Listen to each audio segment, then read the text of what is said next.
For the repair of the Alfa Laval EPC50 I/O boards, the following procedures were necessary: replacement of various electronic components and general cleanup of the units.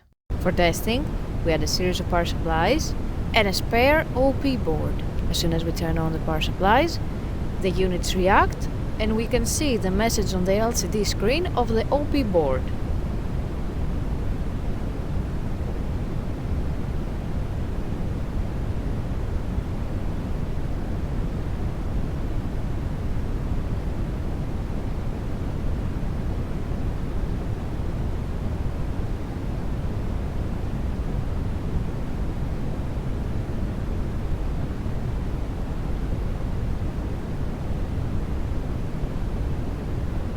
No further testing is possible due to lack of additional units.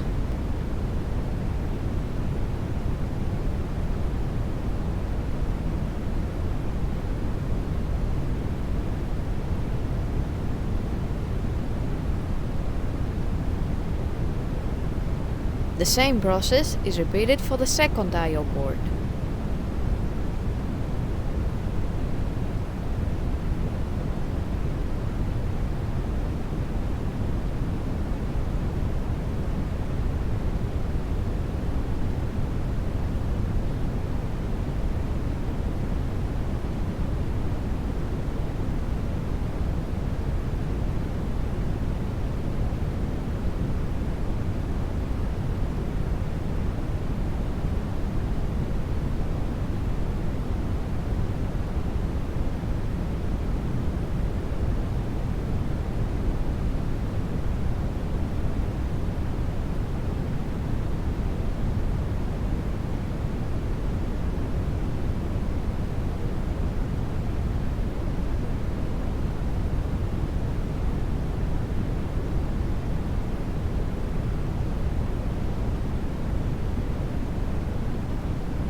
It is now clear that both I/O boards are operating successfully and are ready to be delivered to the customer.